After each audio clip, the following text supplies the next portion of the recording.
किमशिन का गाया वो गाना शिहो के कानों में जहर की तरह घुल रहा था। ये वही गाना था जो उसके पिता ने अपनी आखिरी सांसों के साथ गाया था। शिहो के सब्र का हर बांध टूट गया और वो गुस्से में एक जानवर की तरह किमशिन पर टूट पड़ा।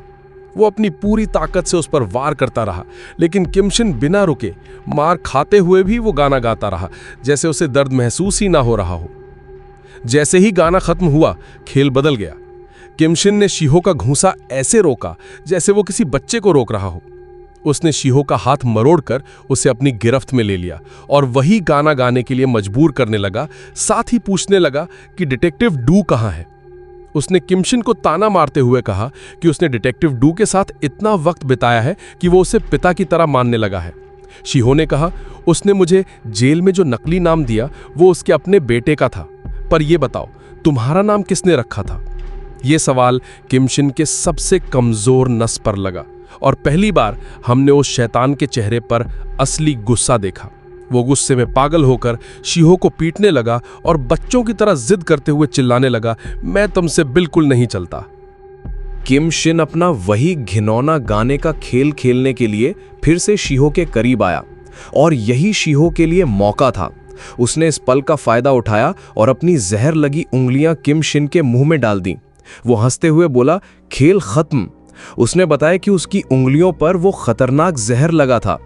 किमशिन की पहली प्रतिक्रिया उल्टी करने की थी, लेकिन शिहो ने बताया कि इसका कोई फायदा नहीं, क्योंकि जहर का असर तुरंत होता है। किमशिन ने गिड़गिड़ाते हुए दवा मांगी, लेकिन शिहो ने कहा कि अब बहुत देर हो चुकी है।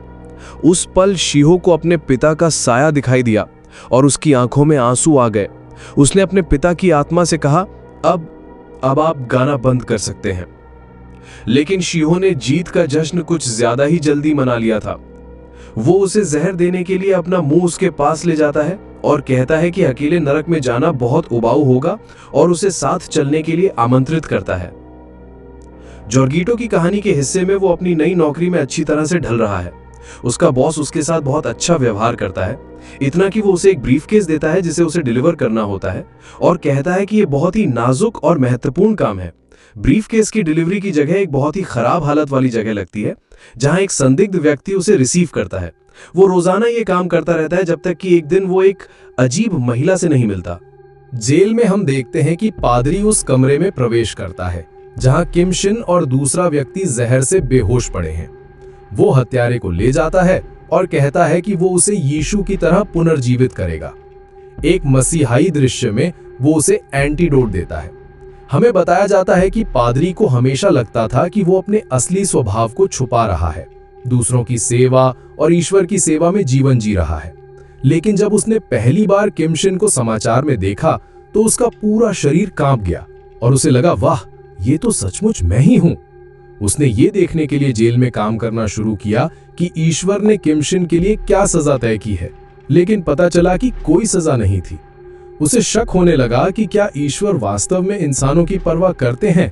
इसलिए उसने यादृच्छिक लोगों को कैंडी देना शुरू कर दिया जिसमें जहर था और इस तरह बड़ी संख्या में लोगों को मार डाला, लेकिन उसकी दिव्य सजा कभी नहीं आई।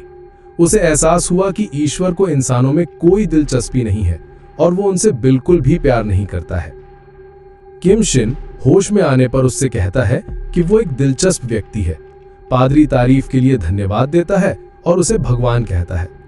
नेक्स्ट सीन में हम लोग देखते हैं अजीब लड़की उससे कुछ मांगती रहती है जिसके बारे में उसे पता नहीं होता कि वो क्या बात कर रही है, जब तक कि उसे एक दौरा नहीं पड़ता और वो उससे ब्रीफकेस छीनने की कोशिश करने लगती है। आखिरकार ब्रीफकेस खुल जाता है और उसमें से कई शीशियां गिरती हैं जिनमें फैंटेसी नामक ड्रग होती है। अचानक जॉर्जेटो का बॉस प्रकट होता है और कुछ अंगरक्षकों के साथ लड़की का रास्ता रोक देता है जो लड़की को ले जाते हैं। चश्मे वाला आदमी फिर जॉर्जेटो को फैंटेसी की एक खुराक इंजेक्ट करके सुला देता है।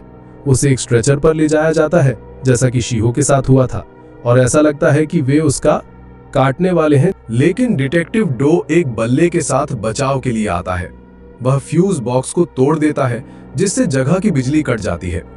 ऐसा लगता है कि चश्मे वाले बूढ़े आदमी को लड़ने का अनुभव है और वह डरता नहीं है।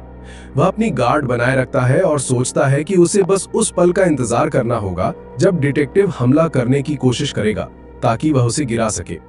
हालांकि डिटेक्टिव की रणनीति अधिक जटिल है। वह एक टॉर्च का उपयोग गार्ड तक पहुंचने के लिए करता है और फिर अंतिम प्रहार करता है। एक और आदमी उस पर हमला करने की कोशिश करता है, लेकिन वह अचानक टॉर्च बंद कर देता है और छिपने के लिए अंधेरे का फायदा उठाता है। फिर वह वही चाल दोबारा इस्तेमाल करता है और बाकी गार्ड को खत्म कर देता है।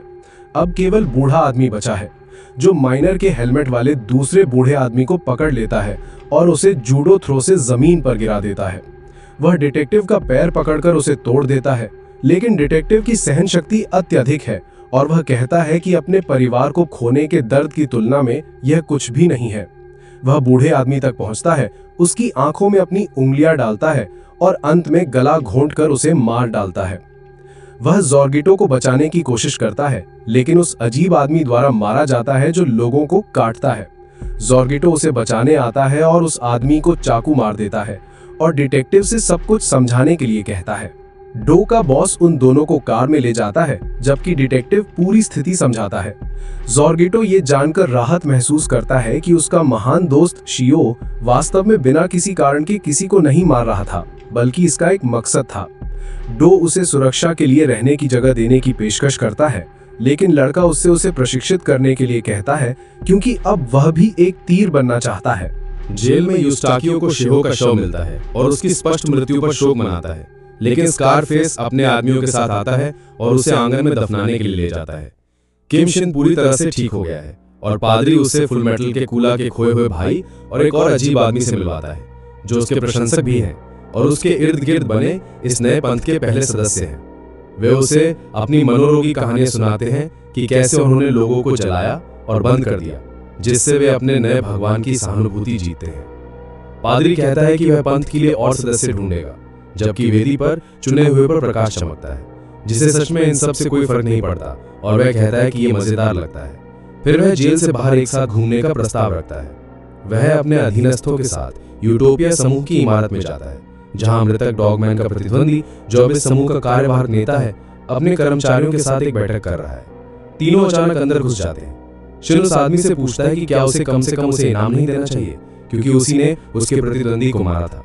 वह उस कॉम्प्लेक्स की मांग करता है जो पहले डोन मांचा का था, क्योंकि उसे अपने दोस्तों के साथ घूमने के लिए एक जगह चाहिए। वह आदमी डरा हुआ नहीं लगता और बिना किसी शिकायत के उसे दे देता है, ताकि वह परेशान न करे। उसके बाद उनके पास शहर में घूमने के लिए 3 दिन होते हैं। किम शिन उनसे कहता है कि वह अलग हो जाए और जो चाहे करे, और फिर जेल के गेट पर मिले। मोटा आदमी मस्ती करने जाता है, लेकिन जो आदमी उससे प्यार करता है वह कहता है कि वह उसके साथ जाना चाहता है। फिर किम कहता है कि वह अपनी माँ के घर जाना चाहता है। बंकर में, जहां उसने प्रशिक्षण लिया था, हम देखते हैं कि वह जॉर्जिटो के कौशल का परीक्षण कर रहा है। जॉर्जिटो उसे मारता है, लेकिन वह बिल्कुल भी धीमा नहीं है, इसलिए उससे कहता है कि वह एक तीर नहीं बन सकता। लेकिन वो इस विचार पर जोर देता है जिस पर डिटेक्टिव उसे एक चाकू देता है और कहता है कि वो सड़कों पर किसी ऐसे व्यक्ति को ढूंढे जो जीने के लायक नहीं है और उसे मार डाले। डिटेक्टिव ये सोचता है कि वो ऐसा नहीं कर पाएगा और जल्द ही हार मान लेगा। वो उस दुकान से गुजरता है जहां सेना काम करती है और उससे बात करने के लिए रुकता है, लेकिन वहां खाना खा रहा एक आदमी उनसे कहता है कि वे बहुत शोर कर रहे हैं और चुप हो जाएं, और फिर उनका अपमान करता रहता है। जॉर्गिटो से कुछ कहने की कोशिश करता है, लेकिन सेना उसे कोई समस्या पैदा करने से रोकती है और कहती है कि बस उसे अनदेखा करो। वो आदमी कहता है कि उसकी भूख मर गई और उनका अपमान करते हुए वहां से चला जाता है। इस हिस्से में सेना द्वारा कहा गया एक वाक्य काफी उल्लेखनीय है। कोई गंदगी से इसलिए बचता है क्योंकि वो गंदी होती है, इसलिए नहीं कि वो डरानी होती है। गंदगी की बात करें तो वो असभ्य आदमी जाने से पहले अपनी गंदगी साफ किए बिना ही चला जाता है, जिससे जॉर्गिटो का सब्र का बांध टूट जाता है और वो उसका सामना करने के लिए बाहर निकल जाता है। उसकी बदकिस्मती से वो आदमी किम शिन का मोटा मनोरोगी अनुयायी निकलता है।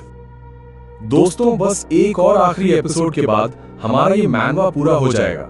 आप लोग मुझे सजेस्ट कीजिए कि मैं अगला वीडियो किस मैनवा या एनिमे पर बनाऊं। और हाँ, अगर आपको ये वीडियो पसंद आया हो तो चैनल को सब्सक्राइब करना मत भूलना। मिलते हैं आपसे अगले वीडियो में।